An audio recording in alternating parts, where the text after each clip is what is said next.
Imagine a world where you could instantly mute the chaos around you. That's the magic of noise-canceling headphones, but the journey to this everyday luxury is far more fascinating than you think. Discover the ingenious innovations and pivotal moments that transformed noisy environments into personal sanctuaries. Imagine a switch.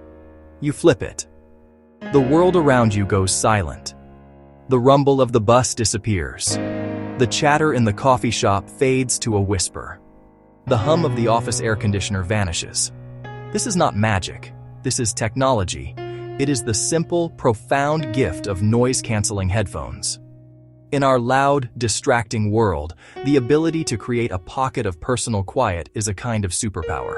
It allows for focus. It brings calm. It gives our brains a chance to rest and to think clearly. This simple tool has changed how we work, how we travel, and how we find peace in the middle of chaos. It is a small miracle of modern engineering. This power to command silence feels new. It feels like a product of our digital age, but the desire for it is ancient. It is a human story. It is a story about a fundamental need. The need to control our own sensory world, to tune out the noise that bombards us, and to find a small, quiet space where we can simply be. To understand how we arrived at this moment, we must look back. We must trace the journey from a simple problem to a brilliant, counterintuitive solution. The story begins not with an invention, but with a growing, inescapable problem. The world was getting louder. The ability to focus is a fragile thing. Our brains are not designed for the constant barrage of modern noise.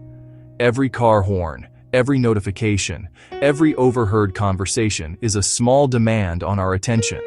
These interruptions fragment our thoughts. They make deep work difficult. They create a low-grade, persistent stress. Quiet is the antidote. It is the canvas on which clear thoughts are painted. The creators of noise cancellation technology understood this. They were not just trying to sell a gadget. They were trying to solve a deep-seated human problem. The journey to this technology is a perfect example of how great ideas happen. It is not a single lightning bolt moment of genius. It is a slow burn. It is a series of small steps, accidental discoveries, and persistent tinkering. It involves physicists, engineers, and entrepreneurs. Each person added a piece to the puzzle. They were driven by different motivations. Some sought to improve military communications. Others just wanted a peaceful flight. But together, they created something that has had a ripple effect far beyond their original intentions. They engineered silence, and in doing so, they gave us a tool to reshape our daily experience. For most of human history, the world was relatively quiet. The sounds were natural: the wind in the trees, the flow of a river, the call of a bird. Man-made noise was temporary and localized: the strike of a hammer, the creak of a cartwheel. But then came the Industrial Revolution. Suddenly, the world filled with the roar of machines. Factories clanked and whirred day and night. Steam engines hissed, thundered down newly laid tracks.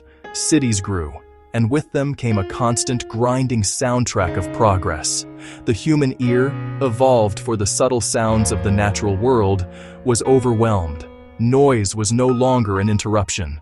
It was the new normal. Ancient Rome, noisy chariot-filled streets. People used bits of wool or cloth to plug their ears. Early 19th century factories. Workers stuffed cotton into their ears to dull the deafening roar of looms and presses. These were barriers, walls built against sound. They worked by absorption and blocking. They were better than nothing, but they were clumsy. They muffled everything, making it hard to hear a warning cry or a simple conversation. The solution was imperfect because the problem was misunderstood. The need for a better solution was not just about comfort. It was a matter of health. Doctors and scientists noticed the toll constant noise took on the body. Factory workers suffered hearing loss. City dwellers reported higher stress and fatigue. Noise was identified as a pollutant, an invisible stressor that could elevate blood pressure, disrupt sleep, impair cognitive function. The search for silence became a public health issue. The world needed more than a better earplug. It needed a smarter way to fight noise. It needed an idea that did not just block sound, but erased it. The old way: build a thicker wall, add more padding, isolate from the source. But what if you could fight sound with sound? Instead of blocking the wave, send another wave to meet it and cancel it out. A radical concept, moving the solution from materials to physics. A conceptual leap that would take decades, but the seed was planted. The problem of noise demanded an equally big, stranger idea to solve it. The core idea is beautifully simple. Sound travels in waves. A wave has a peak, its highest point, and a trough, its lowest point. Now imagine you could create a second sound wave. This new wave would be a perfect mirror image. When these two waves meet, they cancel each other out. The result is silence. This was not a new discovery. Scientists had understood the principles of wave interference for a long time.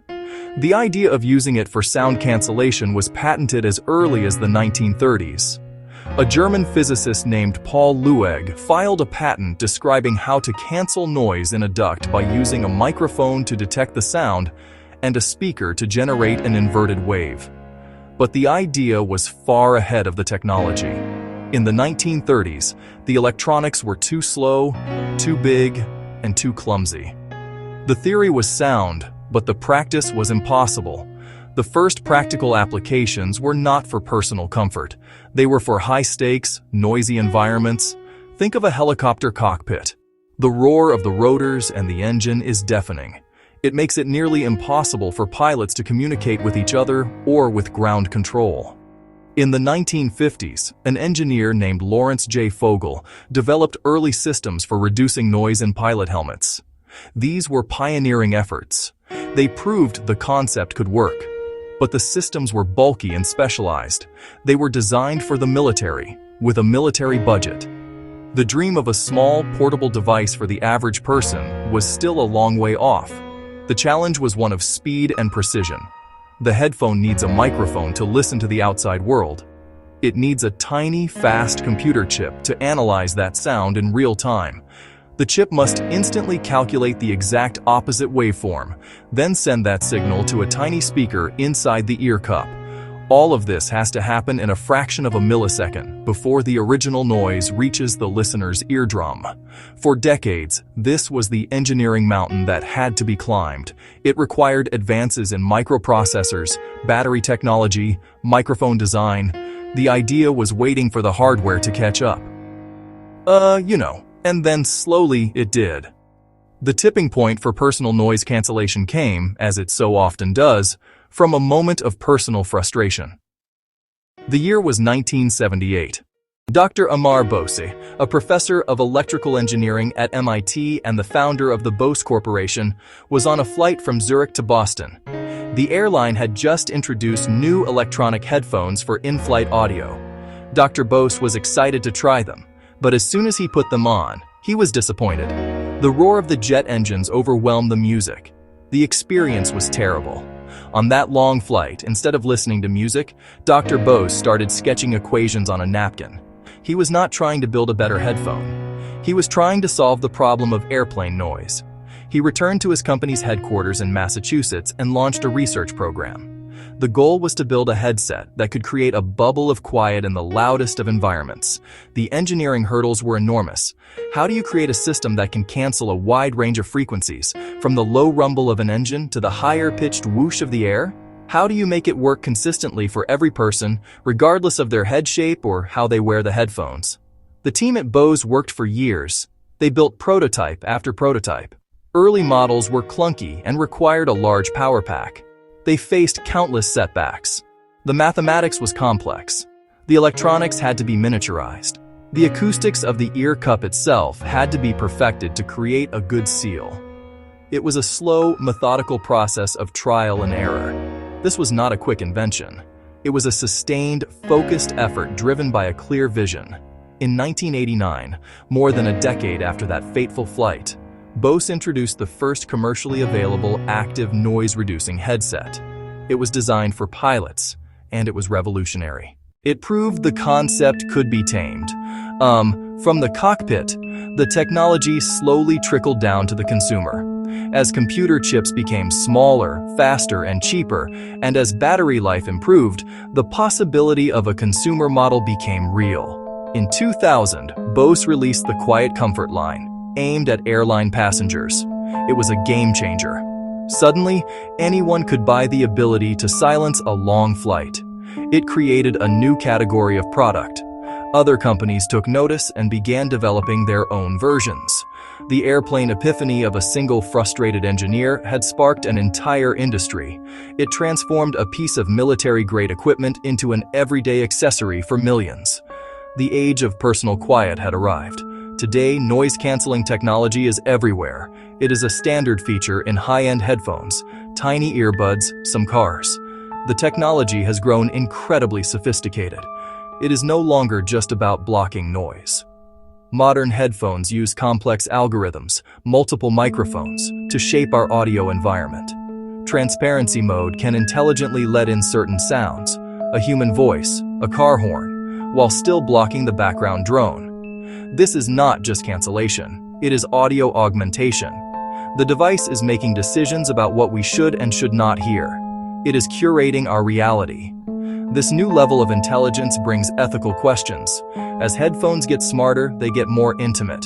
They can gather data on what we listen to, where we listen, our physiological state.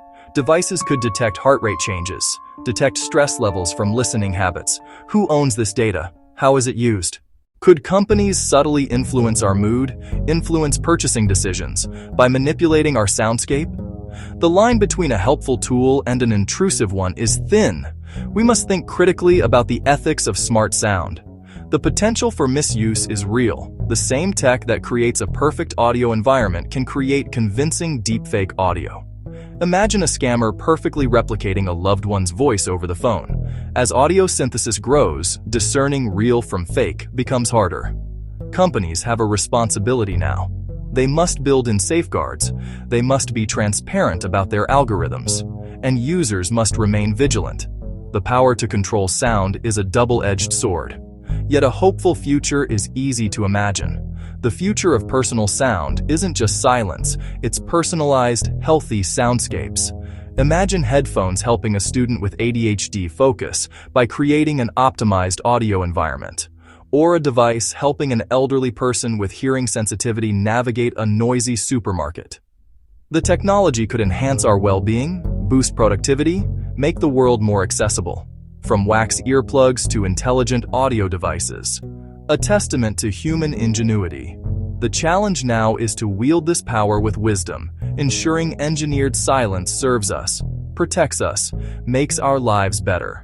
For more information like this, subscribe to the channel. See you in the next video.